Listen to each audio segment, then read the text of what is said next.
right. We're back, you know what I'm saying? Hey, welcome back, you know what I'm saying? Welcome live. This is DU, Direct Unfiltered, guys. Yeah. Another week, you know what I'm saying, in the books. We're here to bring you a constructive dialogue that's working towards helping people understand the world and even more importantly themselves, you know what I'm saying? I'm always give my disclaimer. Today's episode is going to be a little bit different. We're just going to kind of kick it off. We're just going to relax with you guys today. Yeah, it's just me and Jean today, you know what I'm saying? So, me and Marty today. So, you already know what it is. We got the two founders, you know what I'm saying? The founders of the village. Our episode today is going to be titled Disrespectful Elders, right? Oh, I like to say, have you met a Karen? Yeah, have you met a Karen? Yeah, that's a good, Disrespectful Elders.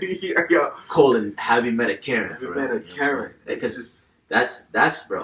I think everyone can relate, but we're gonna touch on it a little bit different than you've seen before, you know. Yeah. This is sort of one of those things that's like, it's sort of a clickbait thing, I guess. You know what I'm saying? But we try and get views too.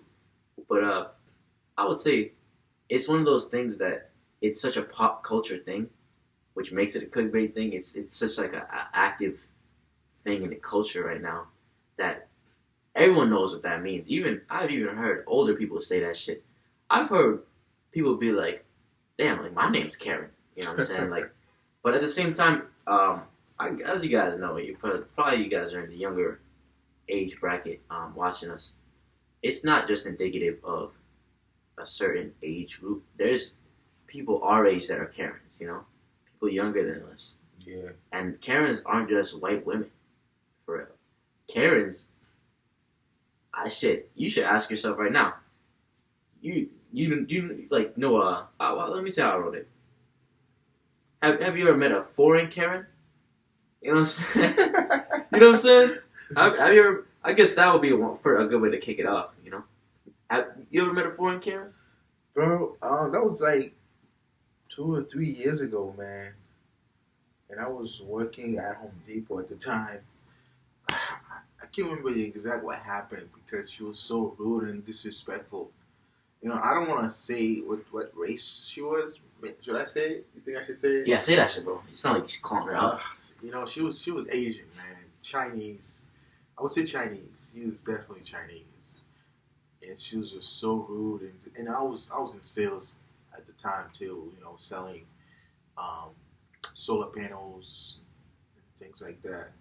Phones too. But yeah, so it was just like she was coming at me because I approached her, before I could say anything. And she was like, oh, I don't want to talk. Oh, I'm not interested. And I was like, wait, I haven't said anything at all. I mean, I'm like, you haven't heard anything I just said. Like, I don't understand. Like, I could just be walking around and then you tell me, oh, you're not interested. Like, I didn't ask it if you want. I didn't even give you anything. Like, it was just the weirdest thing. She came off really disrespectful in a way where it was like, okay, I get it. You're not interested. I'm like, that's cool. But listen, I'm here to help you on saving you on your electricity. I can save you 20 to 30%. That was like 3 to 5 years ago when I was in sales. But it's just the way she come off. Honestly, it was just very disrespectful. I can't remember the exact, but it was in a way where it's like I was being spit on, bro. And it's like she wanted to spit on me because, I don't know, because I don't want to go back saying, hey, maybe because she was racist, we all have we are racist in a whole lot of ways. I would say, I could say I don't like, Chinese people. I could say I don't like. I don't know because of who they are, how they when it comes to. Because I remember I went to a restaurant. Let me give you that story. I went to a Chinese restaurant, and I noticed the guy that was taking the order from the customers. He was being mad nice because they were white and they were Spanish, right? And he was like being mad nice with it. And then next thing when it comes to me, what do you want? I'm like, what? I'm like, wait, what? He was like, hey guys, welcome to Ching Ching China, something like that. He was welcoming them. It was so welcoming. to a point where I came out of nowhere. They said, "What the fuck you want, nigga?" Bro? Yeah, they're like, well, what do you want? What do you want? I'm like, wait, what? I'm like, okay, can I get a 2 chicken wings and can I get a fried rice? That's all. Anything else? I'm like, whoa. I'm like, dude, you're talking too fast right now. Just slow down. Like, let me understand what you're saying. Yeah, that's a good point too, because like I said, I want to title this disrespectful elders, right? This Karen whole shit. Yeah, I guess it's like women and shit, but like I want to even take it a step further. Could be men too. Yeah, because like, bro, I don't even like that word Karen that much because I don't know why. It's Where just did like, it come from? Yeah, I know, right? I think it's just like a corny name, you know. I don't even know where it comes from. And like the reason I don't like it isn't because of how corny it is, but it's kind of how played out it is, and kind of how much it boxes people in. Right. Because now you're looking for a middle-aged suburban white woman to paste all of your issues and all your insecurities onto, right? And like I'm not even trying to get that deep with just that, but what I mean to say is this is a deeper issue. This is an issue of disrespectful elders. Like a good example. I mean, yeah, like Marty said, like we all racist to a certain degree. Shit, I'm racist. I'm more racist than the next person, for real. But the thing is, there's a stereotype about black people that black people don't tip. And I can't even say it's fully wrong because for the longest time I didn't tip, you know? But I tip, I'm a very generous tipper now that I've worked in a lot of service industries and I've worked in a lot of different fields. And more than even that, it's more than that. I don't think that it was just my experience. Because I still really wasn't tipping after I worked in the fields. I really started doing it more so after I worked on myself and I realized, oh, okay, like you give some, you get some. But it's aside from the point, like you look at people and you think like when we walk into a restaurant, most people looking at us like, all right, well, I don't even have to have that good customer service for this nigga. Like he's not even gonna tip me. He's not even going to, you know, there's not going to be any gratuity, like anything. So like on top of that, it's like if someone already has a predisposition to not fucking with you, that on top of everything is going to add to that kind of disrespect in a certain sense, especially if the person sees you as younger, sees you as inexperienced, sees you as immature, whatever it may be. And when you look at us, shit, our first glance, we look like some young niggas, bro. You know? We both look like we're in like college or some shit. We both look like, you know, we both probably just don't look like we've been through a lot of the, or at least half of the experiences that we've been through in life. And so, I don't really want to branch this topic off so much into like racism and prejudice, but I more so want to say, when you see someone like that, you know, when you have a certain predisposition in your mind, you're going to tend to act out either your authentic personality or kind of being a little more raw and being more disrespectful with them, especially if you're older than them, you know, because elders, for some reason or not, have got it in their mind that they can just disrespect us. It's like they know better.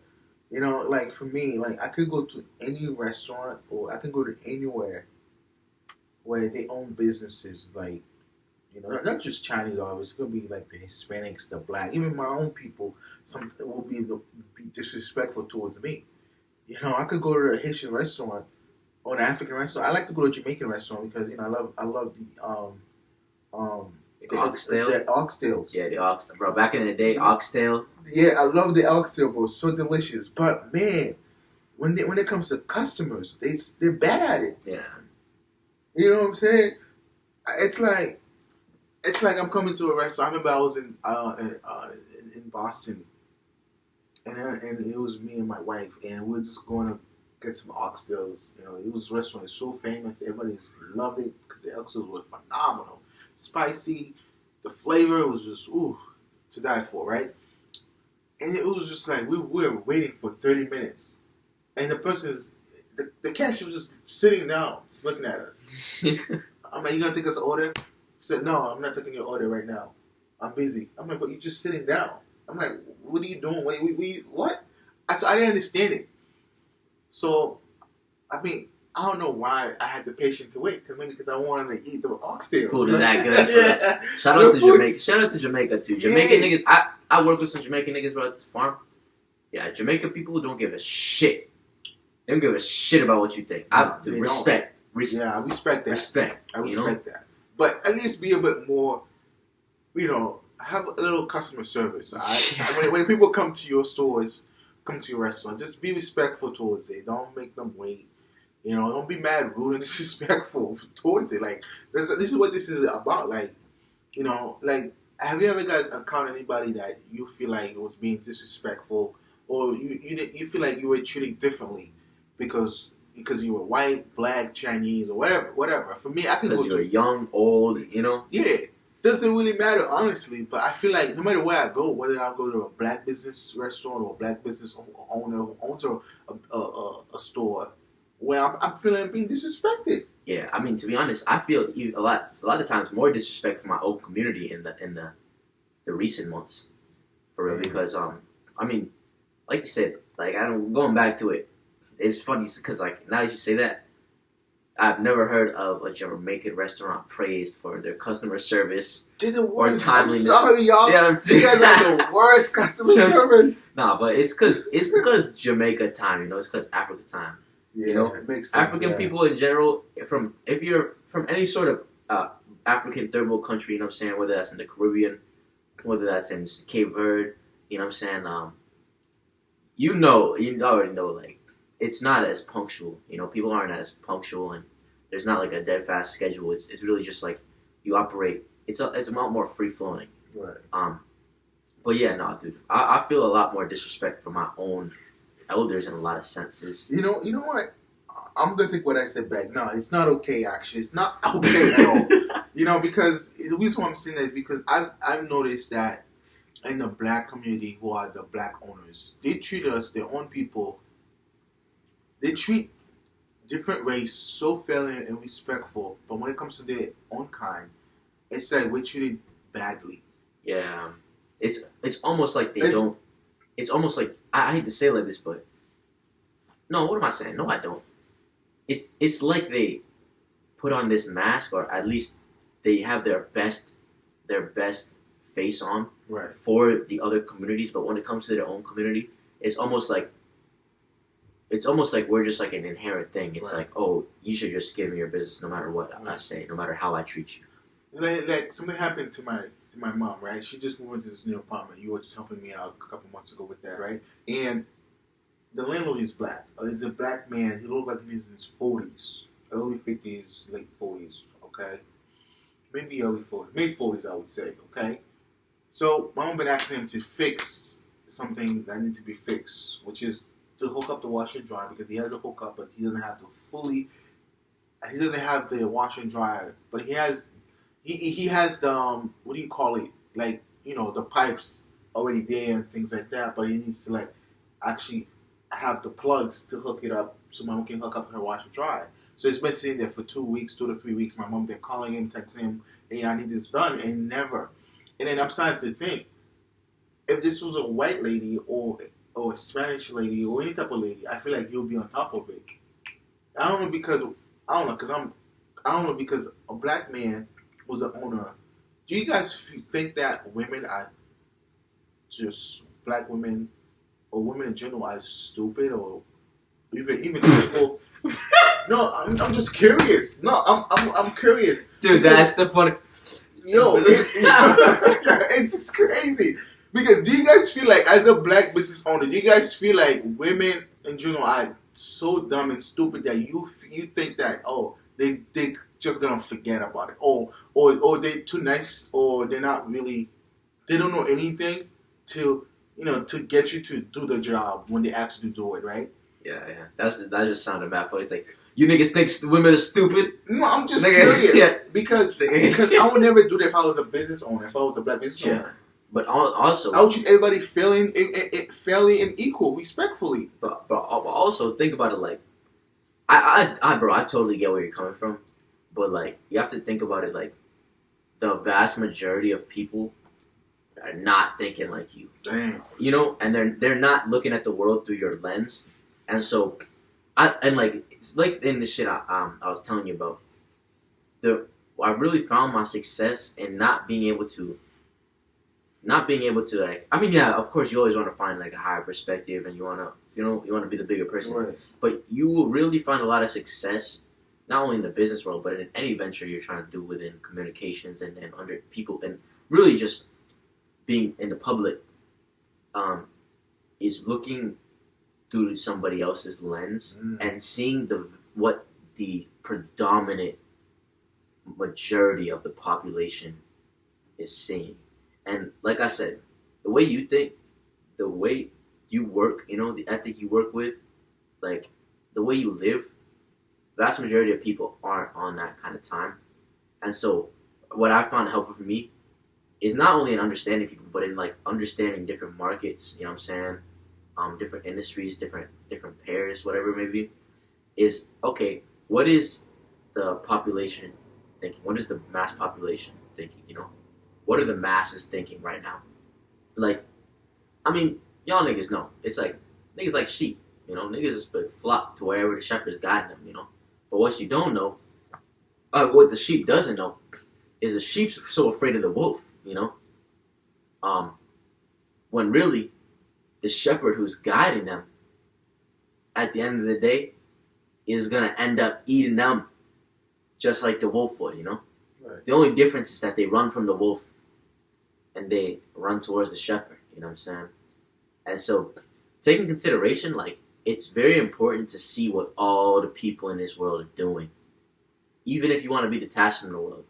And this is why I have respect for Buddhist monks and shit, and I have respect for people who are in that type of lifestyle, like kind of going in the mountains and isolating themselves. But to the same degree, I have a little bit of, I don't want to say,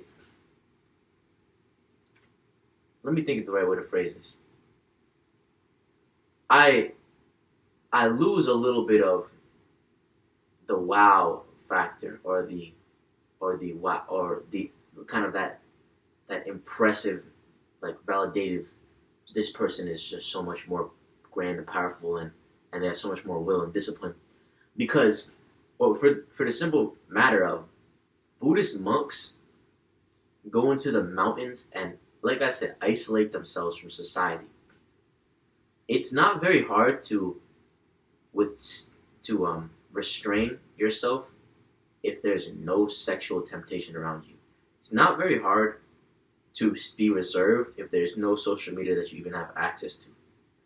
I would say that people who are in the public and around all this temptation, who, like, you know what I'm saying, who are seeing all these women, like, promiscuously dressed, who are around the drugs, who are around the bullshit, and still abstain from those things, have a higher level of discipline and a higher level of will than many Buddhist monks do, because it's a lot easier when you put yourself in the environment to abstain from these things, And so, like, kind of going back to it, like, just taking consideration, wherever wherever you want to flourish within your industry, you're gonna have to understand what the mass, what the broad populace is doing, And the reason I even make this analogy of the Buddhist monk is because if you're completely isolated from society, it's gonna be very difficult to understand or to excel in industry, whatever that may be. And also taking consideration with all these things, it's not you want to study what all the people are doing to emulate it, You want to study what everyone is doing so that you can see patterns in it and work, I don't want to say against, but for lack of a better term, go in the other direction, kind of reverse engineer what they're doing and do the opposite of what many people who are just following a shepherd are doing, It's going to ostracize you, it's going to kind of put you out, but it's very important to kind of have that understanding of, like, okay, this is what everyone else is doing, And yeah, just for real, like, I would just say, going back to the elders piece, like, you have to just understand, like, the vast majority of people aren't seeing through the lens you're seeing, Like, the vast majority of people are looking at women. I know I go off on this whole tangent, but like I said, I'll bring you over here to bring you back home. The vast majority of people look at women, at least at men, and you know what I'm saying, all the women out here, you know what I'm saying, shout out to you. Um, but I can tell you this, knowing as a man, the vast majority of women or of men look at women as weak in many senses, and it's not just a physical weakness, like, and it's, I guess it ties back to that whole thing. You ever heard that thing, like, mistaking kindness for weakness? Yeah. Like, I see that many women, because women are more agreeable, you know, and women are more people pleasing in a lot of ways, you know, because it's honestly a little more hardwired into their psychology and their chemistry. And not all women, you know, but what I will say is the majority, if we're talking in broad generalities, the majority of women are, and so it's it's kind of a common conception of a lot of men that women are very easy to take advantage of. The most women, as well as women are not as strong-minded. Most women are not as disciplined. You know, women are not driven in the same the areas of life, and so like going back to what you were saying about like your mom and the whole like a washer and dryer thing. This dude, I mean, I don't want to boil it all the way down to like racial, racial. What's the word? I guess y'all will find a word in the comments. Racial differences, you know what I'm saying? Racial disparities, you know? I don't want to boil it down to racial disparities, but like I always say, I'm from the black community. Like, I can only speak on what I know, and I can only speak on my own community. The black man and the black woman, like, the black man doesn't really respect the black woman on average, you know what I'm saying? The same way that other races of people respect their women, you know?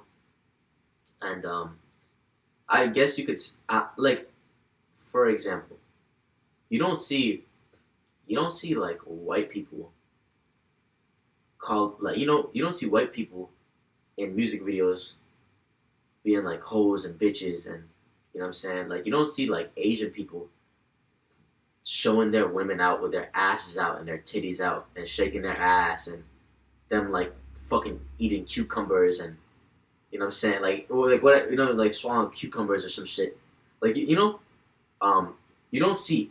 This is a good example because I really do have a lot of respect for other communities in a lot of ways, and more than their communities, the the consensus of the family model in other communities, you know, as well as the educative and disciplinarian economic models in many other communities, you know. The Spanish community, you don't see Spanish women going up to their men and saying, "Oh, you ain't shit, nigga. You never gonna be shit. Your mom not shit. Your daddy not shit." You know, like Spanish women are very submissive in that sense, you know, and they're very cooperative and they're very, "I'll work with you, you know, because this is our family and we need to expand this and grow and work together." And you know, Spanish women are very like, it's like when you think about a Spanish woman, at least like I lived in Mexico for like 6 months when I was younger. When you think about a Spanish wife, you know, a lot of times you think about, well, at least in third world countries, you think about a peaceful home to return to, you know. I would say a few, not a lot of like that. I'm gonna say a few because you know I've seen and experienced a lot because I got my boys who are, you know, black, brown, even Spanish themselves, and then the girl they're with are Hispanics, and they're getting cheated on. Because are they in America? Yeah. Well, I mean, they probably dealing with some hot blood routines. So sometimes, you know, I would say because all women have their own flaws and differences, right? You know, not all women. You know, I can't really talk about Spanish women because there are a few who are loyal, not disrespectful towards their men, who are really submissive. And same thing with the black women. There are some who are loyal and not disrespectful to them. You know, I feel like it all depends how we treat each other. Yeah. In a sense. You know, going back to being disrespectful, because sometimes the type of thing that a black woman does, which is twerking and shaking the booty on Instagram or on social media, you know, it shows like, okay, then maybe since they're doing that, and that changed us to look at them differently. Especially like me, because I have a black, I have a beautiful wife who is black, right? And it's very because she respects me. She doesn't think about cheating. She doesn't think about doing out something like that. Versus when I was with the Spanish woman, at the time it was very aggressive and said, "I'm gonna cut your penis off because if you ever talk to this girl." It was like very. She was from Puerto Rico and she was Dominican. She was half and half, Puerto Rican and Dominican. To a point where I was like, oh shoot. And she went to my sister and said, hey, yeah, your brother, I don't know what's up with your brother. He trying to play the game here. This nigga's fucking. Fucking up. Yeah, so no. I wouldn't speak to all Spanish women that are submissive because there are a few that I've met who are loyal. That when I was not really in a good place, or had a husband, had kids, and I was trying to like, hey, you should come over to my house to chill. They're like, no, I'm good. Yeah, there are a few who are loyal. Don't get me wrong. Yeah, they are. Not all are like that because nowadays you see social media. Now they see money, they want to get paid, so they will do anything stupid for any, especially if it's involved cash, money, anything like that. Black women, in general, they don't really care about money, so they'll do it, whatever, do it, for the attention, or do it because they will get it back at somebody. Yeah, exactly. It's not. Yeah, I feel you understand where I'm coming from? Because I don't think black women are. Because what I'm trying to say is that, as a black business owner, like, do you see black women are weak because they don't have a man in their life, or they don't have somebody to protect them? So that means you can step on them or walk over them, or not do what they want to do. Because I never thought about it. Because that's the way I've been. Because I've seen it. Because I remember with the landlord, he's a black man. When I was with my mom, he acted different. Yeah. Then when you. Yeah, he because different. He sees a vulnerable woman who can't defend herself. Because he sees a woman he sees her as weak. My mom she's not weak. She's very kind. Sometimes kindness will kill you. So you gotta be careful. To where you put your kind. That's what I always say that to my mom, to my sister. Don't be nice or kind. Or you know what? Forget the kind one. Don't be too soft on people. Because you're gonna let them walk all over you. You're gonna let them to disrespect you and see you as a weak, vulnerable woman. And I need you guys to understand that, because I feel like black business owners, men in general, see a woman who don't have a man, who don't have a husband, who don't have a boyfriend, they see them as weak because they don't have a man to lead them. They don't have a man to show them the way. For sure. So now me as a black man, which I'm not saying I'm that, because my mentality is different than any black man out there. Like, I won't come and disrespect a woman, but if I was like them, and I see she's by herself, she doesn't have a son who's like in his 20s or 30s, she's not married, she's single mom, she got daughters, and I'm gonna disrespect her. I'm not gonna do what she asks me because I see her as weak. She's vulnerable. She's not anybody to help her out. You know what I'm saying? So I feel like this is what I'm trying to, because I feel like black owners, I know we're talking about like caring and stuff like that, but I feel like we all can be a caring in a way, because we see people as so weak, so soft, and so kind towards us, and we can feel that. And we think that we can disrespect them. And then we feel like, okay, let me disrespect that person. Bro. You know what I'm saying? I totally feel it, bro. Because you see, you're doing exactly what I said before too. Because even though you may not be like that, you can still have the perspective of thinking like, right. All right, when the average person looks at my mom, when the average person looks at a single black woman, they see a not even just a victim, but they see someone who's vulnerable, someone who can be taken advantage of. And I like what you said, like, don't be too soft, you know what I'm saying? Because shit, if someone starts walking over you, like, their feet gonna get comfortable. You know what I'm saying? And like, I guess really what I'm trying to say about the Spanish community is that, like, because like I get the hint that probably most of the Spanish women live currently in first world countries. You know what I'm saying? And predominantly for the majority of their life. Yeah. And I guess when I say Spanish women, I would say below but like south of border, you know. Right. Like if you look at South American women, and you look at the South American family, I think the divorce rates in South America in general are the lowest in any part of the world. Of course. Either there or probably in some places of Asia or Africa. Because there's no money is involved. Yeah. You know what I'm saying? It's about love and supporting the family, supporting or expanding, making the family bigger. It's about expansion. Thank you for saying. It's about expansion in the family. And like, when I say that as well, I guess I mean to say like, look at certain generalities. You know, look at how other communities respect their women. Look at how other communities respect their elders. You know, it's like when you really take into consideration all these things, and then you look at the economic factors. You know, or I would say the correlating economics and the correlating infrastructure expansion. It's no coincidence. Families actually create good economies. You know, like whole family. But I mean, in some ways, in other ways, it's crazy. Single women in general, create really good and in capitalistic societies like this one, very capitalist driven. And capitalism is good in a nutshell. But what I mean to say is like, I heard this from like Kevin Samuels or some shit, you know, and I don't really fuck with that nigga or nothing. I don't even want to shout him out, but I heard this. Like, apparently being a single woman was like advertised or something, you know, or it was like that was advertised as very not only advantageous but like desirable in like the 70s, 60s, and 70s in a lot of Vogue magazines and things. And so that should be testament to the fact that it actually is pretty conducive for there to be a lot of single women, you know, for economically, because single women tend to be getting a lot more debt. Single women tend to spend a lot more, you know. And single women, I forget there was a third factor, but in a nutshell, like singles in general tend to be better. Like families save on taxes, you know.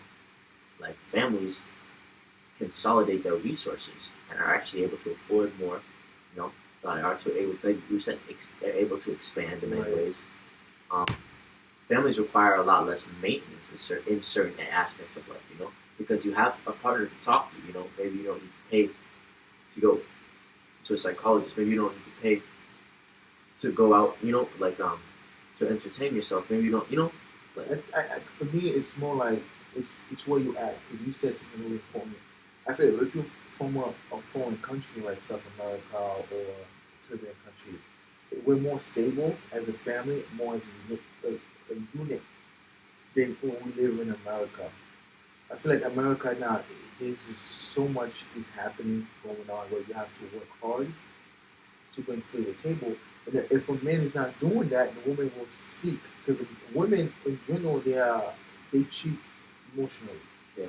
You know what I'm saying? Where we cheat, because we cheat because we see something that we like, or sometimes women be disrespectful towards us in a way, right? But if I want to talk about from a family perspective, from a family point of view, I feel like the man in a foreign country is the women that's so respectful, the cooking, they're doing all that. It's like I just started a show yesterday with my wife. It's called the Bridgerton. They're in the 1800s where the mother and father are looking for a rich man to take their daughter, so their daughter can be taken care of. You know what I'm saying? So, but if you go up poor, you go up being a regular guy, then it's going to be hard for you to marry a noble woman from a noble family. And that's just as an 1800. So the men, so they go to a gala, and they now met this beautiful lady, and then everybody who are middle and higher class ain't allowed to go to that gala. But if you're poor, you're not allowed to go to that gala because you don't have the money to afford it.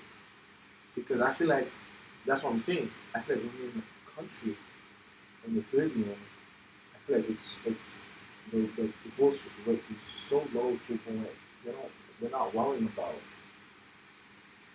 There's no distraction, there's no temptation. You said it. There's neither of that. they live in the mountains. They live in the mountains. You know what I'm saying? They live in the world.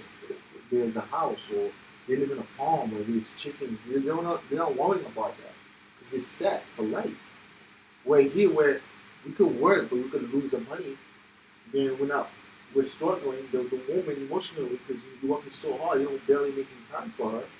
So then she might have a man come over or she said come up with excuses. I'm gonna go away with my girlfriend. You know, have a dinner. But she's wow, cheating emotionally versus doing what I'm being. Well, he comes home all with his wife all the time because she's not cooking, she's not cleaning, she's not doing what she can do as a wife, as a woman. So going back to what we're saying is that I feel like there's a level of disrespect in the black community or in the community in general because I feel like there's so much that I think there's so much that we see and that's and so much that we watch. Sometimes we watch a lot of things or you see a lot of things, you know, your mindset to shift differently because you're like, I wanna be that person, I wanna live that type of life. You know what I'm saying? So you tend to do the unthinkable. Do you think it's like primarily a financial thing, like finances? I think it's when it comes to things like that, it is a financial thing, honestly, because especially women, I feel like they need sense of security from the man.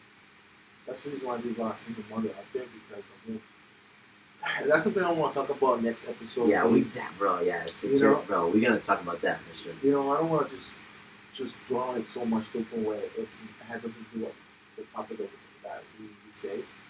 But I do want to focus on that, like what's happening in the black community when it comes to like, you know, being together. Like for me, like I never thought I was that married because I was so against it. But this does. Yeah, they never told me that. But this does kind of tie back to what we're saying. But the reason I asked you if you thought it was predominantly financial issue, and I'll give you my 2 cents on it, is like because, like I said, a lot of people tend to be disrespectful to someone who they feel like is in a worse financial position. Right. You know, you see this all the time when people are disrespecting people on the streets. You know, you see people who are disrespecting the poor. People who are people who disrespect when they even go to other countries. You know, it's like you should see how French people treat people in Africa. It's disgusting. Like it makes me so mad sometimes when I see that shit. When I see that shit, you should see how Arabic people treat people in Africa. You know, like it's so disrespectful. It's so disrespectful. They treat them in their own country. They go to a foreign country. In these people's own country, they treat them like second-hand citizens, like second-class citizens. You know, and it's just crazy to me because some of these, like I personally think that it's a little more than just finances. You know, with the black community in America, that is. I think that finances has a huge part to play. I think security has an even bigger part to play. And we'll talk about that more next week, you know. Yeah. But I think that on top of finances, it's also social status or social class. So basically, what I've heard at least, is that, and what makes sense to me, is that women strive for men who are financially secure and or socially secure. And so this means like if you have a lot of followers, if you're very popular in school, that's why popular kids get mad pussy, you know what I'm saying? Because think about it, you know, it's kind of weird, but it's indicative subconsciously if you're popular that not only you're likable, but you have a lot of different networks to tap into, and that if worse comes to worse and you are financially insecure, that you can reattain that security in your finances through your social status, leave alone. Also, being personable and being sociable and being liked is not just being liked, but I would say it's more than being liked. Being accepted and being reined into a lot of different social groups is another indication of high success rates in the business world. And so, Shorty's not thinking about this shit like, oh wow, like he's likable, his network's gonna be deep, and he's gonna be able to earn more in the long run. Like Shorty's not constantly thinking about this, but like this is a subconscious indicator of success, you know. So it makes sense why we want someone who's popular or someone who's like. It's like the same reason why everyone's saying, especially in like the sphere right now, why everyone's saying, oh, like women want a man who's wanted.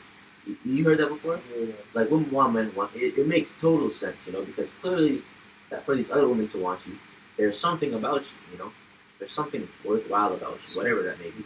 And so the reason I say the social is key is because, like you said, black women aren't really in this for the money a lot of times. I mean, yeah, of course they are. Like the whole, but we'll get into that again too more. But it's more than the money I see. Like you said, it's about sometimes it can just be about getting back at someone. It can be about some sort of trauma. Right. It can be, but sometimes it can be. I mean, going back kind of, I don't want to make this whole thing about trauma and like kind of just the male female dynamic. We might have to rename the episode. You know what I'm saying? But like going back to it, it's like with the trauma, you can be wanting validation a lot of times from external sources in an unhealthy way. And so this can lead you to being on social media. This can lead you to wanting to portray yourself in a certain way or wanting to be seen by other people, Like, ask yourself this question. This is one of the last things I'll say on this. Before you get dressed in the morning, when you look in the mirror, do you say, damn, I look mad good in this, you know what I'm saying? Damn, I like how I look in this. Or do you say, man, I think that they're going to like how I look in this. I think they're going to like how I see it. That would be a good indication of because it's a superficial thing, how you dress, but it can tie back to deeper things, because it can be a good indication of, how and why you're doing things, you know what I'm saying? So what I also need to say is, the reason I take these other communities into consideration when I say this is I see models that are successful and thriving. So I would be a fool not to apply those to our own community. The reason for so much disrespect in the black community is because, like you said, we're exposed to all this stimulus. We're exposed to all these other people being so successful and being so financially wealthy, being so popular, that when we see our partner now, we have something to compare them to. And our comparison is lackluster. And when that happens, expectations are the root of all disappointment. So take in consideration, when you're doing these things to yourself, because no one's doing them to you, they're just putting them out and you're consuming. You end up self-sabotaging your own relationships, and you end up subconsciously the whole time while comparing, even if you're not saying it in your mind, you're comparing whoever you're with, whoever you see as a partner, let's tie it back even more to the elders piece. You're seeing whoever else you're with, whether that be the youth, what I'm saying, kids, people who are younger than you, people who are older than you, what I'm saying, people who have gone through certain experiences. You're seeing them and you're comparing them to this other subset, or this other bracket of people, what I'm saying, whether that's financially, socially, whatever it may be, economically, and subconsciously, now you already have adopted a disrespectful mentality towards them because you're saying, well, you don't even make that much. You're like, well, you don't even have that many followers, you don't even dress as nice as this person. And it's, like I said, it's self-sabotage because you end up blowing up your own relationships, comparing them to ones you don't even have. What I truly do think is that you need to really take a look at why you think someone is a certain type of way. It helps to ask yourself these questions as well, but let's make it a little more external today. Why do you think that we're not going to tip? Why do you think that Asian people are bad drivers? Like what? I'm not even trying to be funny, but why do you think that certain people are a certain way? And it doesn't even have to be racially categorized. It could be any certain way. Why do you think that girl is so promiscuous? Why do you think that dude is so aggressive, hyper aggressive? Just really think about it, and then think about not only if you're holding that against them, but think about it is that causing you to disrespect someone just because you think, a good example, right? Because I know what I said might be a little confusing for some, especially some of the younger audience. If you say I was a 50, 60-year-old man, and I'm looking at 18-year-old kid, 18, 19-year-old kid, you know what I'm saying? We're both black. And I look at the kid and I'm like, this kid doesn't know shit. This kid can't tell me shit. You know what I'm saying? What has this kid been through in his life? This kid has, you know what I'm saying? When not only I'm saying that, most likely because, like I said, the black community, we don't really look at each other like beacons of knowledge for the most part, you know, or pillars, of kind of like intelligence. We look at each other kind of like, oh, that's another nigga. That's more competition. Or like, oh, that's another person who kind of reminds me of myself, but I don't feel like I fuck with him. You know what I'm saying? That being said, when we look at each other, we already kind of have a base level of disrespect, let alone if it's coming from an elder to a youth. And shit, most of you elders mad fucking disrespectful, and on top of that, y'all mad ignorant and naive. You know, y'all have. I don't want to even be so harsh as to say it this way, but also to be as blunt and direct as I possibly can be. Y'all have failed a generation of children. I'm just gonna say it candidly. You know, in the black community, our elders have failed us at this point in time. They have become subservient to the rules and the powers that be. You know, they have come up against forces and not met their match. You know, they have not risen up to the occasion. They have not fought for their children. If anything, they've put their children down.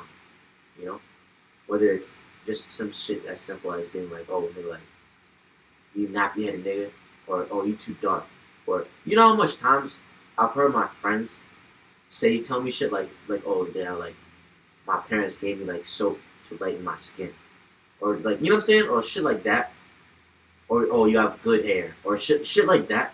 That's just made in my heart. Just made me be like, it's almost like y'all niggas are fucking trying to kill us. It's almost like y'all niggas are fucking working with evil, because it's what I see at least a lot is that a lot of black girls, their moms hate on them so much. Their moms fuck their hair up before they even want to straighten their fucking hair, you know? Their moms fucking tear up their edges by combing their hair out fucking brutally for no reason, you know what I'm saying? And I see it a lot because, I mean, from what I can tell, it's because the moms are jealous of their daughters for being in a better position in life than they are, you know? Sometimes it could lead to because how they were treated in their own family, you know? So it's like me taking my parents' advice when they had their family, but why can't I just create my own way of how I see how I want my, you know, how I want to create a family, how I want to build a family. You know, sometimes they will pass it down to their kids thinking that it's the right way. No. Your generation, my generation are completely different in the opposite. The way your generation was raising the kids and bringing up your kids is totally different than today's society. You know what I'm saying? So what I'm trying to say is that sometimes we need to stop, because we need to stop and start showing love to our kids. Like, I feel like there's so much hate, not even hate, I feel like we want to control or give our kids the authority to do what they. It's like you couldn't fulfill your dreams, your goals, but now you're passing them down to their own kids, and you're pushing them for them to go to school and study your dreams, your goals that you couldn't accomplish yourself. This is why kids don't end up making it, honestly. You know, because our parents, like, you know, to disrespect, you know, calling them names, they're idiot, they're slow. If you did it my way, you would have been in a position you were in. Sometimes you gotta let the kids go through what they want to, but if you make them go through what you went through, it's gonna get worse. That's how I see it, that's how I perceive it. Because it almost happened to me. That's the reason why I talked about it last week on the podcast, that I had to leave my community. You know, because I was being disrespected as a kid. I was not doing what they wanted me to do. So if I didn't leave and stuck in that kind of mindset, then it would lead me to maybe play on the street or do something so be not radical, but do something like so stupid and makes me do. I don't know. It's like it would change. You would change the kid because when a kid is being a kid, you gotta allow him to be a child, allow him to be a kid. And then when he grows up, he's gonna be like, I'm a man, I have a responsibility. When you put your responsibility on the kid, then now you're planting seeds in the kid's mind. That, okay, I'm gonna be ready. Yeah, there's some good and bad into that, but it's how much are you pressuring the kid to do something because you couldn't do it yourself. You know what I'm saying? So sometimes I was like the show I was watching yesterday, and this black dude, he was, even though it's the 1800s, there's people, lavish people with noble men, noble black men, noble white men, and this guy, he had a wife who was just push a whole kid out. She was bleeding and she died, and he didn't even care. He said, "Is it a son?" While she was pushing, is it a boy? Like he was yelling at his woman giving birth. Like, how is she gonna know if she's pushing? You know what I'm saying? Can someone tell me if this is a boy? Like, he didn't even care if she was crying, yelling, screaming, whatever it was that was happening, bro. His goal was just to have a son. And when he finally had the son, sadly, she didn't make it. She bled too much. She ended up dying. He didn't care. And then the son becomes a little boy studying. And then the son ended up studying in his word. And he was like, what is he doing? What is he doing? What is he doing? And then he was studying. The boy was, he couldn't find the right way to say to his dad because his dad was being disrespectful to his aunt. So he was trying to defend his aunt. The little boy, he was like probably 3 or 4 years old, right? And he was like, oh, he's dead to me because he's an idiot. He's studying, because I feel like sometimes parents have this goal, this mindset, like, yo, my generation was better. You gotta live the way I live. No. Yeah, like you guys aren't. I think that at least our parents' generation, in a lot of different examples, really thinks that our generation is really ungrateful. Our generation is really unintelligible. Right. Our generation does not feel, and I don't know for whatever reason, but it feels like you guys are kind of projecting those things on us. To be honest, I feel like maybe you guys are unintelligible, maybe you guys are numb, and it's definitely I definitely see where you're coming from. Like, it's crazy. I feel that projection of dreams and goals. It's like, how many parents tell their kids, oh, like, I gave up my dreams to have you, so now, now that's your responsibility. Now it's, you know how much of a bad seed that is? Like, but damn, did you though? You don't even, does that mean you didn't even want to have me because I wasn't your dream? Like that's something like, what I mean to say is, and this is one thing, actually, a model I see from other communities that I do not like at all. In the Asian community, for example, a lot of parents will say the same shit to their kids. They're like, either you're a doctor or a lawyer, or you have to be a doctor. Right. Most shit, you know how high the suicide rate is in Asian countries? Probably like, I don't know. Yeah, like, I know it's the highest in general, and like it's just like stuff like that. Like, you gotta let someone scrape their knee. You can't always let your kid wear knee pads. You gotta let your kid touch. I'm not trying to tell you to let your kid touch the burner, but I'm gonna say he's not gonna know what it feels like to get burnt, and it might be a little too late when he learns later on in life. I don't know, because I feel like when parents say that, oh, I give up my dreams and goals to have you. I mean, are you feeling bad because you're a single parent? Are you feeling bad because you let, from a woman's perspective, you let a man, go inside of you, and then you think you're not going to have a baby without using protection.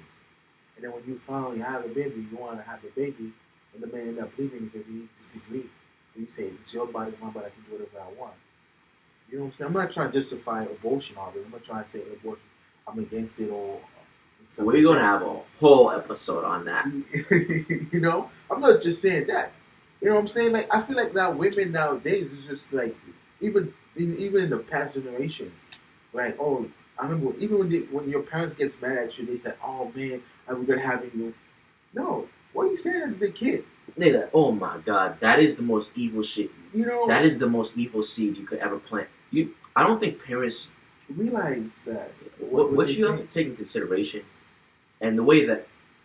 So just disclaimer, y'all have gotten to know me a little bit. You know what I'm saying? Like, what's a little more?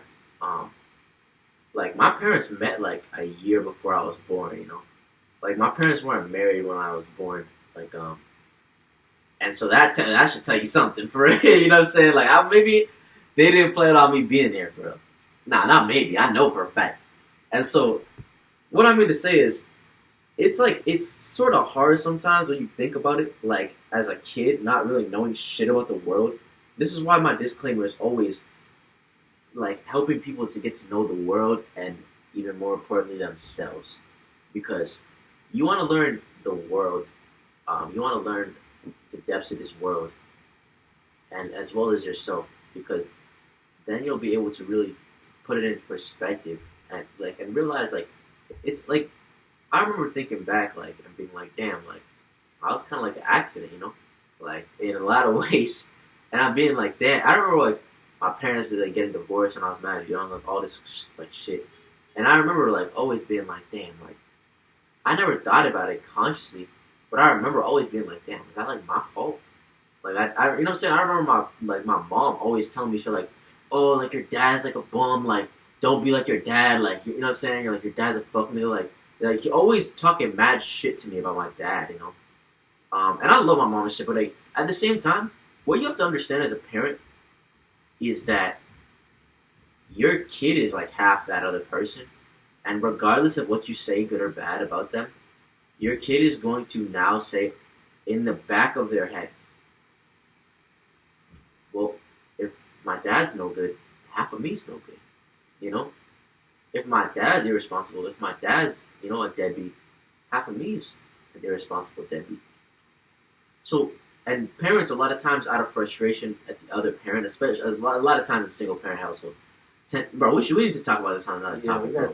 I'm going to save that. I'm not going to spoil it for you guys. But what I will say is, as a parent, understand the seeds you're sowing into your kid, you know, because they're run deep, and a lot of times they can be rooting from contentions that you have from your partner or your ex-partner. But as a child, as a son or a daughter, understand that parents are just kids who have kids, you know? I remember when I was a kid, I thought my parents could do no evil, you know? I thought my parents were like superheroes, you know? In a lot of ways. And then as I got older and older and older and older, I just started realizing more and more, like, no, like, my parents were irresponsible at one point. My parents smoked weed together and fucked at one point, you know what I'm saying? Shouldn't have had me. You know what I'm saying? Like, my parents, you know what I'm saying? Like, shit that not only I do, but it's like shit that I'm like, wow, like, shit that regular people do. My parents got in debt. My parents fucking fell around. My parents traveled. My parents seen the world. My parents found themselves. They had a stage in their life where they had to find themselves, you know? Maybe they're still doing it right now. And so as a child, just understand, like, you can break all of that. Like Marty said, your parents will pass on a lot of, I mean, our community, I love this word, the generation curses, you know? Our community, our parents will pass us on a lot of generation curses. And it's sad, you know? And it's honestly not fair. But life's not fair. And so, all I want you to know in that is just understand you can break anything, you know? You can reverse anything. You can create anything. You can make your own family. You know, you don't have to follow the guideline, the blueprint of someone else. But just understand that, you know, one big way I feel like I was able to get over these hurdles myself is by knowing that, like, my parents were just kids who had kids, you know, and just forgive them, you know, because shit, like, they're hurting just as much, if not more than you. You know what I'm saying? Imagine.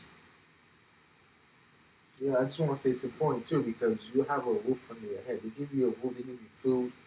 You're working hard while you're in school and stuff like that. You know, even though you might not be the most coolest kid or the most happiest kid, I know I don't want to be off topic because I do want to stay on topic of what we're talking about. But I just want to say one thing though. Like Demba said, you don't, it's you have to understand. They went through something that they probably still paying for it. You don't know.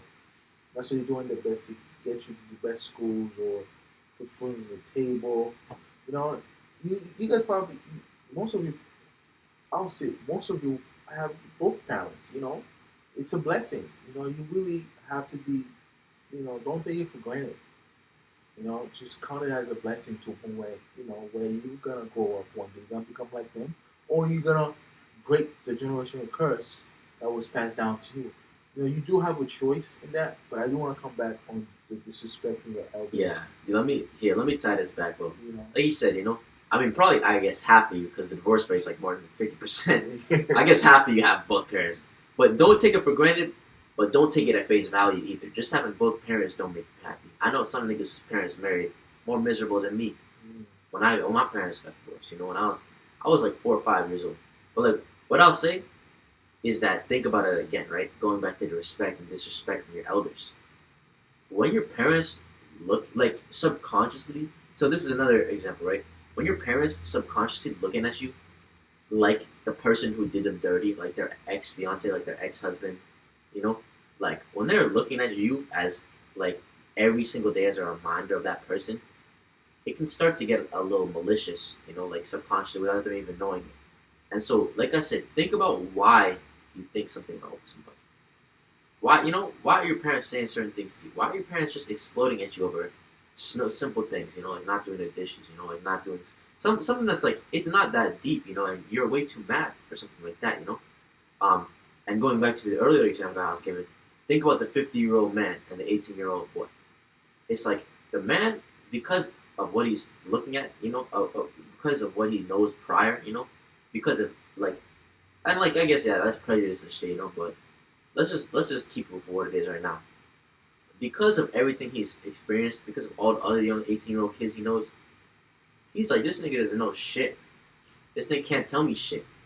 Your parents, I hate to say it like this, your parents seldom will be able to learn from you until not only you have results, but until you kind of force them to, And so the reason for that is they saw you in diapers, My parents, they saw me off drugs, They saw me fucking around. They saw me going out, fucking, like stealing their car and shit, like going for joyrides. Like this, they have a version of me in their mind that they're not going to be able to overcome very easily. As well as, like I said, when someone has a prior, a preconception of anything, of even if they don't know you, of a person who they think you might be, it's going to be very difficult for them to get past that at first. And this is why it's very important to give people that benefit of the doubt. That 50-year-old elder, more times rather than not, is going to disrespect the 18-year-old because he's going to say, but like little does he know, maybe the 18-year-old is world travel. Maybe the 18-year-old speaks 4 languages. Maybe the 18-year-old has literally gone to Ivy League colleges, or maybe the 18-year-old has seen a different underbelly of society and walked with so many different walks of life, and understands neuroscience and biochemistry, and maybe the 18-year-old is a walking genius. With like 200 fucking IQ or whatever. But because of the 50-year-old's preconceived notion that this nigga can't tell me shit, the man will never be able to learn anything from the boy, because he doesn't know that the boy, in his mind, in his body, he may be a boy, but in his mind, he's a man, He's more than a man. Like, let me say it like this, right? Because this is one thing I wrote down, and this is the last thing I want to toss it back to you. I said, it's not about how many years you've seen, it's about what you've done with those years, You can stay in the same crib for 50 years. You can stay in the same town for 50 years. You can stay doing the same routine, doing the same bullshit for 50 years, eating the same foods, talking to the same people, doing the same habits. And in five years, by using my time wisely, I can exponentially. I can grow 10, 100 times more. I can have seen 100 times more things than you. I can have had 100 times more experiences. experience is not about lived years, you know? It's about time spent. Um, just for real, that's what I was trying to say. No, I think that's a good point because I feel like it's just a number because age is just a number. The amount of years you spend in your life is just a number. It's what are you doing in these times? What are you accomplishing? What are you exactly that you're doing? Because I feel like there's a way of talking to a kid. I'm 29, and the kid at 17, 18 years old can talk to me. He can speak life to me. But you gotta be humble. I feel like, yeah, like I'll be honest with you, like I'm still learning from a 17 to 18-year-old. I'm a teacher. I'm learning from a kid that's 4 or 5 years old. I'm much older than that kid. I'm learning from him. So much that I went to school, I didn't even know how to do math the right way. I'm like teaching me how to do it as a teacher. I'm not gonna be like, yes, you're doing it the wrong way. I'm not gonna be disrespecting the kid. I want to learn how he does it or how she does it. I'm like, dang, he make it look so easy. I'm over here counting in my hand. Over here, making it like in the paper, make it look so easy. I feel like it's the amount of, it's how do you use your time?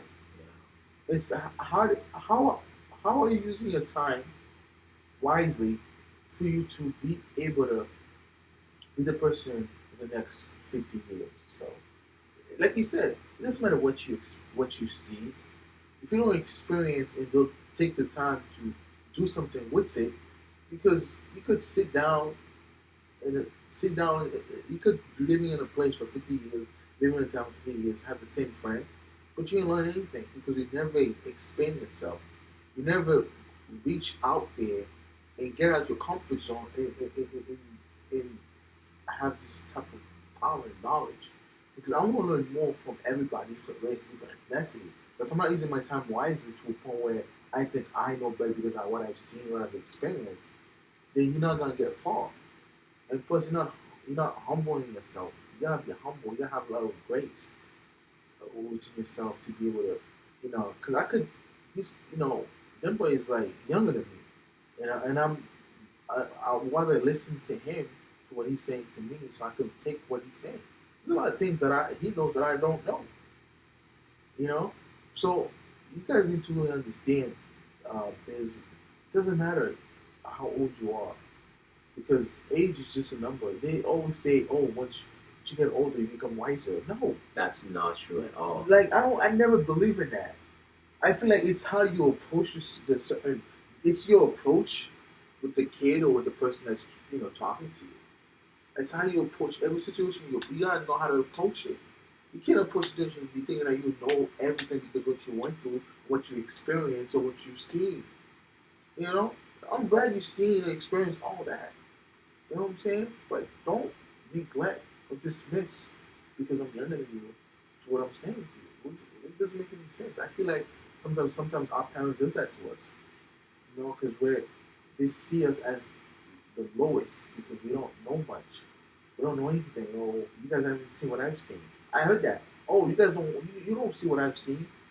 Okay, but eventually it's gonna happen because I'm gonna become an adult too one day, right?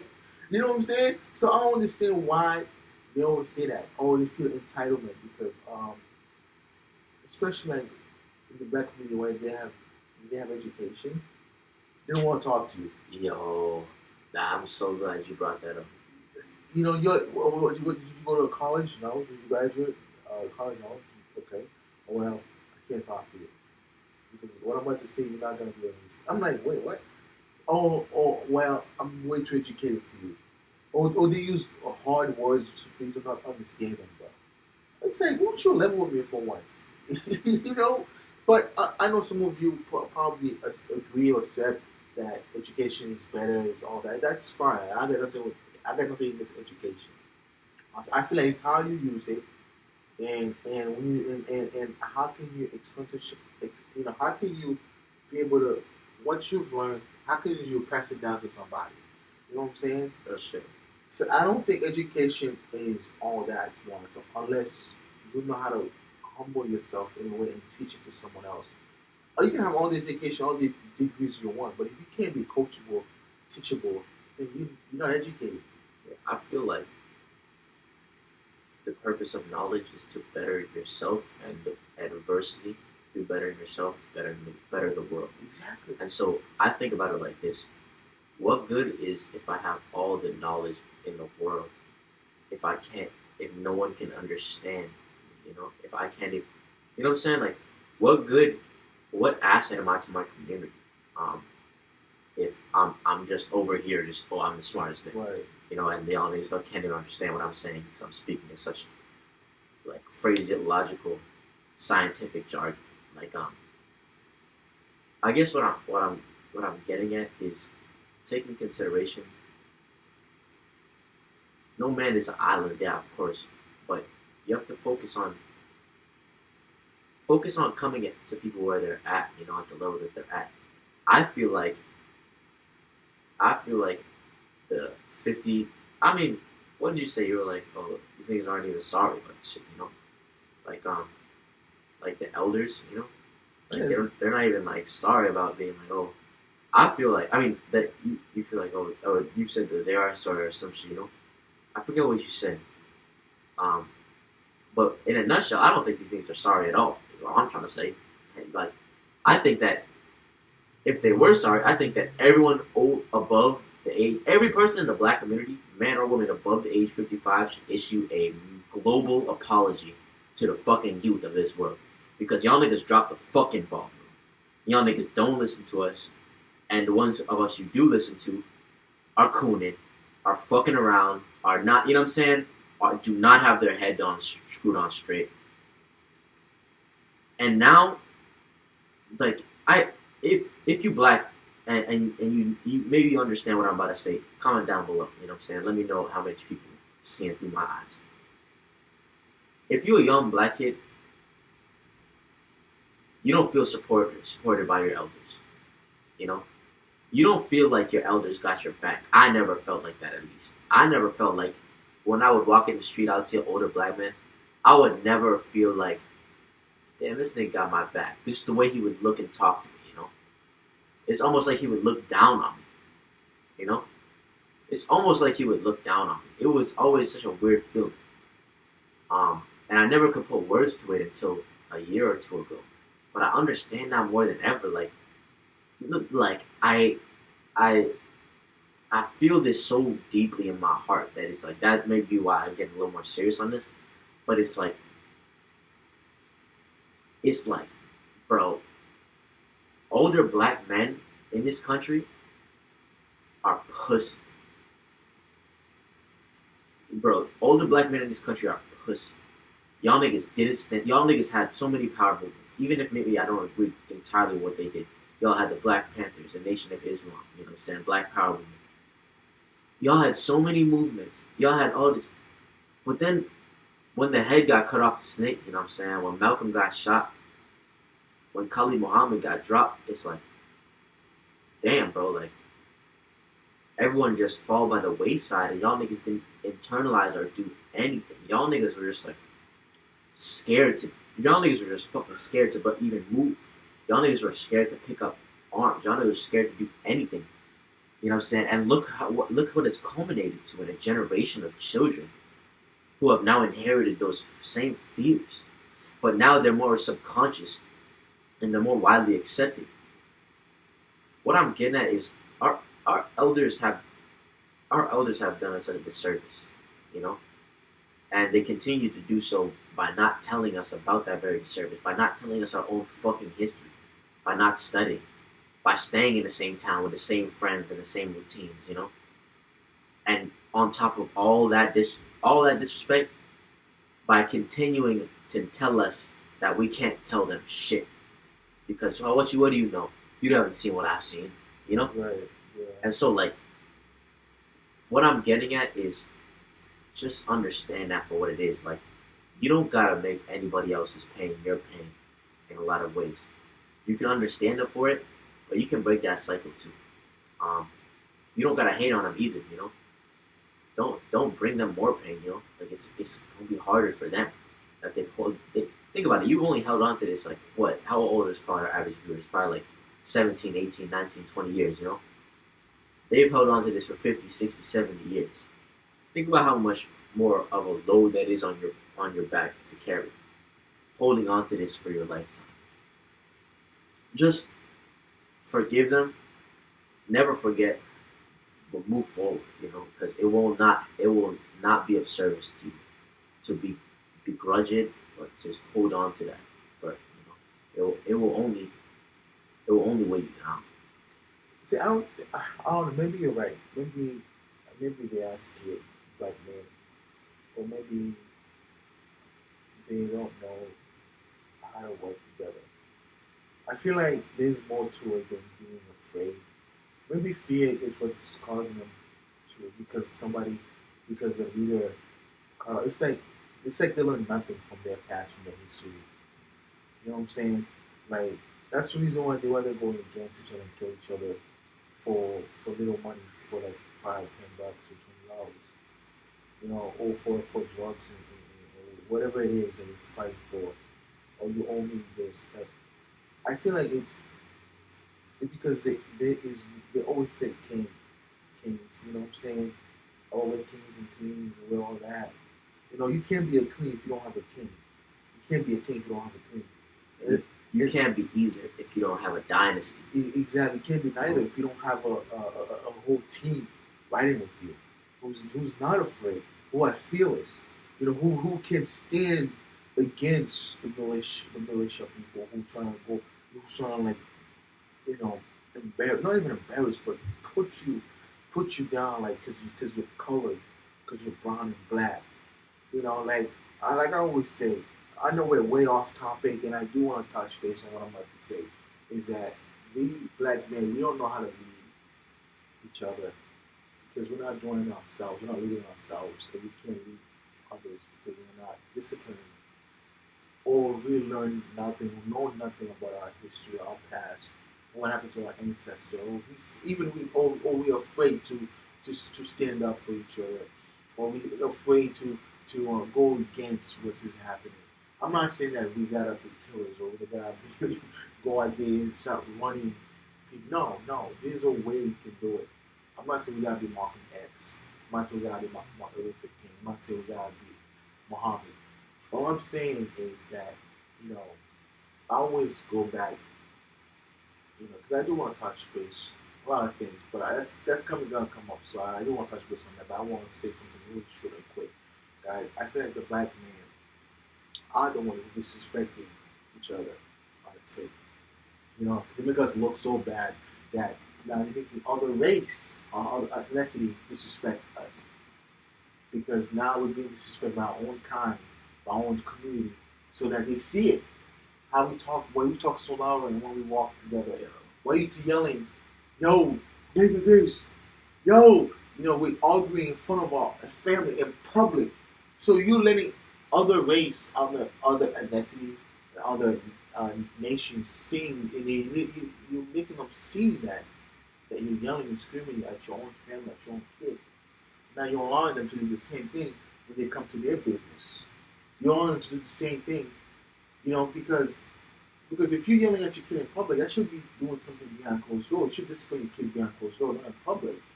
If you know your kid's being disrespectful and not know how to behave, make them stay home. You know what I'm saying?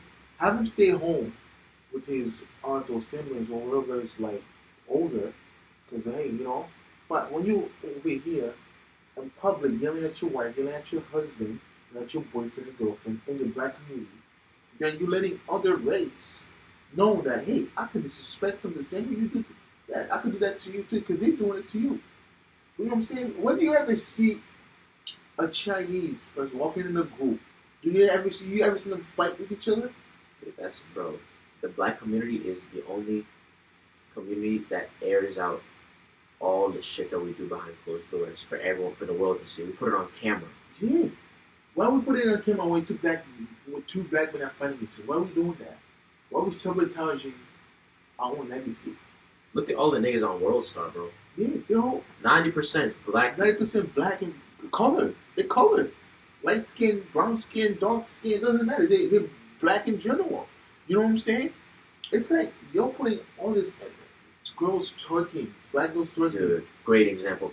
You never see the Asian community putting their bitches on, Yeah, twerking. They're doing some wicked dance, hip hop with the group. The fashion. technology is on point. You know what I'm saying? Their fashion's on point. You know what I'm saying? The hat. It's like it's crazy to me. We're sabotaging ourselves so bad, and we think, oh, it's great, it's okay. Oh no, she's having fun. Oh, we're just doing it for the attention. No, we just want to make some money. No, you guys are doing it wrong. We're corrupting our image, is what we're doing. Yeah, we are sabotaging ourselves in a way where we don't even see it. To a point where we're allowing people from different ways to disrespect us. Like, I'm not even doing that. People are disrespecting me because they see what the other black people are doing. they disrespected us because you niggas. What you niggas doing? You know what I'm saying? Like, what you guys do, what you doing to your own people, they're going to do it to us because we're allowing that, right? We're allowing that. And then when we get together, all of a sudden, you don't want to work with us. You don't want to build with us. You don't want to create a legacy. Yeah. I think I said this in our first ever episode, control your destiny, I think it was titled. Yeah. It's easy to destroy, but it's hard to create. Damn, it pace, man. I don't know, I'm getting upset with this. Bro. It's so upsetting. You know what I mean? Like, it's like, it'll make you be like, damn, bro. Because niggas love to destroy, bro. In our community, it's so easy to tear each other down. Yeah. And to be like, bro, like, why are you doing that? You're not even doing shit. Like, you can't do this. Like, but like you always say, bro, like, it's you have to allow yourself and others to speak life into you and others, Like, doesn't happen. What we're not doing is we're not telling each other, like, all right, bro, like, if you want to do that, I'll work with you, If you want to do that, bro, like, I can do this and I can set it aside this time and like, I'm not the best at it, but like, I think if we work together and we put both of our knowledge together, I think we can get really far doing this. Like, tell me the last time a nigga has told you that. That, bro, I'm not even trying to roast niggas, but like, just, bro, tell me the last time a nigga has told you that and a nigga hasn't been like, oh, bro, like, my money's up. Or just, Maybe it happened, but you're fighting because of the money issue. Yeah. You understand what I'm saying? So you're so focused on, oh, who's getting what, or how much I'm getting, because now we made it, right? We made it. Now we're fighting, and then now we become separable. We become separable because now we have a financial problem, or we don't know how to split the money evenly, or we're stealing from each other. You know what I'm saying? So we can get far, but when we do get that far, now we made it. Now we become so ignorant. So degrading, and what's that word I'm looking for? We become so selfish because now we see the money. Now, all right, I've done this, I made this, I put you on, I brought you on.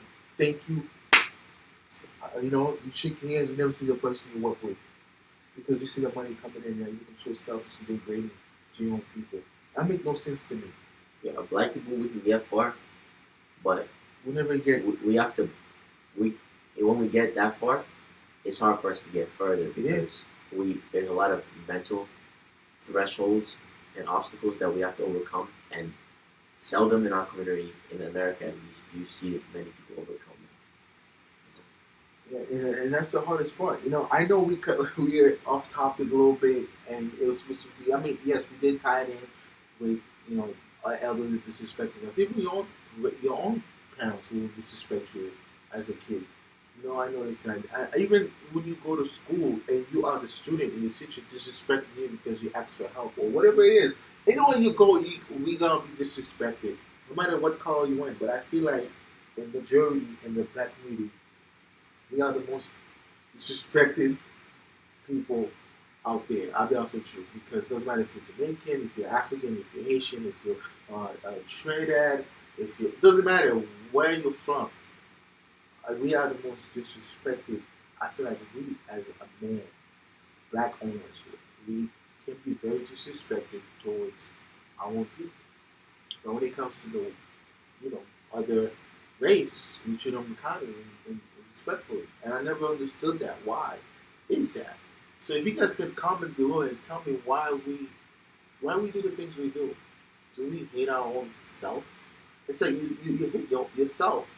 But you want why they put that hate towards somebody that you have no idea who they are. Yeah, see, bro, I understand. You know, we've been like you said, black people are some of the most disrespected, and marginalized people. Are the most disrespected and marginalized people. And don't forget, I want to say Chinese too, because our Chinese is second right here.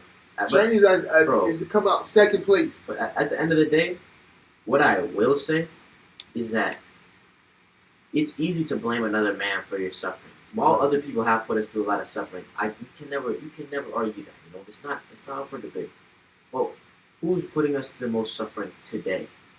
Who's perpetuating that cycle today? I'm willing to bet you that there's not some nigga in your crib being like, oh, you gotta fucking be on World Star Hip Hop and smoke blunts and, you know what I'm saying, you gotta fucking beat up niggas and say evil shit in your music and, like, there's not a nigga telling you to do that anymore, you know? There's not a nigga telling you to not fucking want to study. There's not a nigga telling, you know? There's no one holding you back at this point more than yourself. There's no one holding you back, period. You know? Besides yourself.